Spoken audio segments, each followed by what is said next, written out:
Welcome to episode number 1 of Mind to Mind Show, and with me is a mental health professional that is going to be our very first host. And I'm so excited because I promised this person that once this takes off, she would be the very first person to be on the show. So come on and join me. Let's get to understand what mental health issues really are. You can as well label this the information session.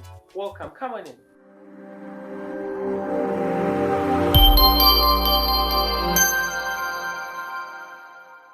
Well, today we get to host our very first episode of the Mind to Mind Show, and with me on the show is a very, very beautiful lady, someone who is so experienced with mental health, who has worked with different spaces and helped quite a number of people through their different struggles. So today on the show is our very first mental health expert, and I had promised this one that once this kicks off, she would be the very first one. So come on, let's get to know who she really is and what she's going to bring with us on the show. Thank you so much, Derrick, for hosting me. I'm really excited. My name is JAMILLAH Nantale, and I'm a counsellor by profession. I have a lot of experience working around mental health, and I've helped a lot of people in their different struggles of life.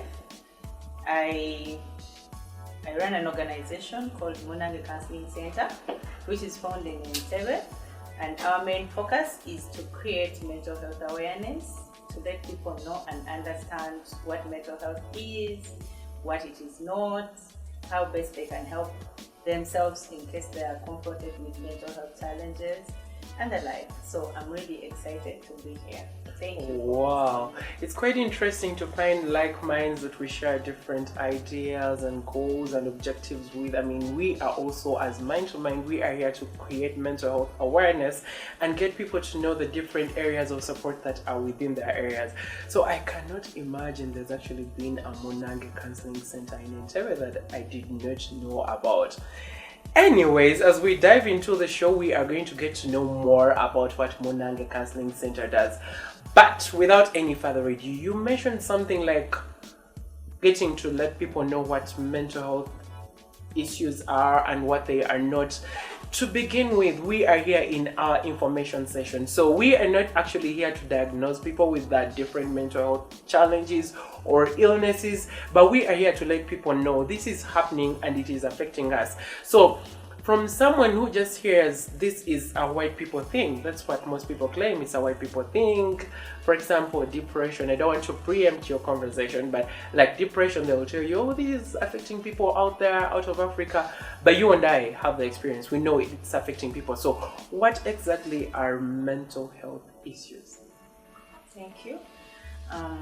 Usually when I'm starting my mental health sessions, I always ask people if they have a mind. Well, I have a mind, so I always say that everyone with a mind has mental health. The challenge is understanding what mental health is. Most people don't understand what exactly mental health is. They equate it to mental illnesses, yet two are different. Oh, so there is mental health, that is that's like the state of your mind, how it's standing. Then there is mental illness when your mind is already challenged. Well, I hope the viewers out there are getting to understand that there is quite a difference between mental health and then mental illnesses. So either way, we are all candidates to the two, right? Oh. Our bodies or our lives are divided into sections. We have the physical body, which is associated with the physical health. So if your body is not well, that means you're physically unhealthy. So that is the same with the mind. If your mind is well, if you can be able to do whatever your mind is supposed to do in the right state, that means your mental health is well. But when you're challenged, when something happens to your brain or something affects your thinking, then that's when you have the mental illnesses. So I always tell people that all of us have mental health. It is part of us. So it is really important to take care of our mental health, and we have to acknowledge that we have it, so it becomes better. That's why we always encourage awareness when you know about a situation, when you know about what exactly something is, you know what to do and how to handle it. So that's why we are creating this awareness. Wow, that is such a quite interesting explanation. Are you aware about someone called, I think it's Rhys Butler? I don't know if he's a scholar. There's a statement that he made of you cannot separate the mind from the body. So it now resonates with the explanation you have given from your experience. If our minds are not well, then our bodies cannot be either. Wow, that is quite interesting. So the other thing that I wanted to get to know, how is it that before COVID, that issue rotating around mental health as something that the government or we as families can give attention to was never heard of, besides me and you who are working in mental health spaces? Why is it that after COVID, of course, because we were home for quite a while not working, what was there that could not let this whistle be blown to wherever it needs to belong? Because I believe we have all had these things affecting us, as you're going to explain. What was it before COVID that made mental health seem like it is something undiscussable, something untalkable about? Okay, thank you. I would relate this to my life experience. When I joined university in 2010, and by that time I wanted to study something else. But then by then there was a trend of the war in the northern Uganda. And by then there was a lot of NGOs that were coming up to go and support the children, the people that had been affected by war. So that's when I think counseling started gaining momentum. That was around 2010. And I remember when I was going to join university, my mother told me that I think this is a better field than the field you want to go into. And I decided to take it up. So by then, there was that. But you know what life is and how trends are. When something happens, time reaches and it's normal. So the counseling was really related so much on war and also on like HIV. wars on countries and people getting the other HIV surgery. Yes, and then the HIV.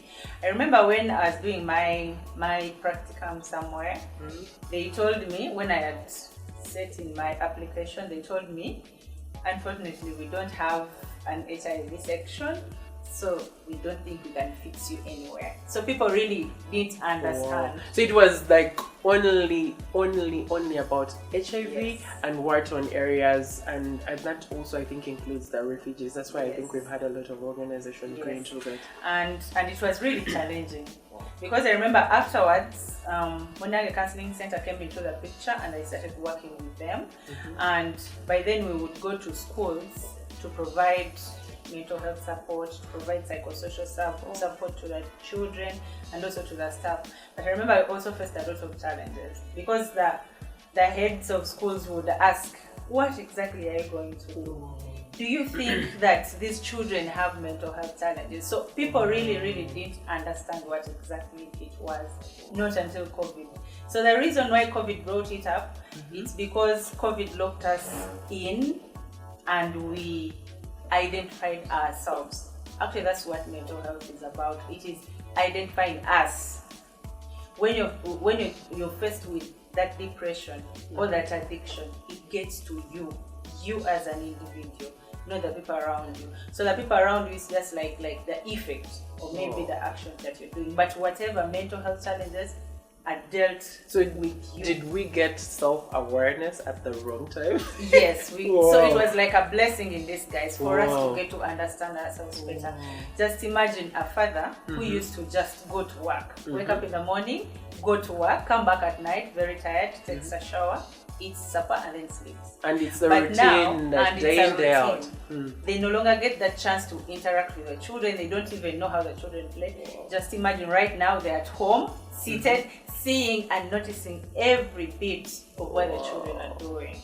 So that's when you could understand. Being mindful at the now I think I've been having maybe anger management issues, because you're not able to tolerate the So children. making work like a bit of some sort, it used to be a bit of an escapism from the things around us that we are not actually paying attention to. Yes. Well, so that's why mental health was like a never talked about situation or issue unless you are working in those spaces. Yes. Wow, that's quite an interesting analysis.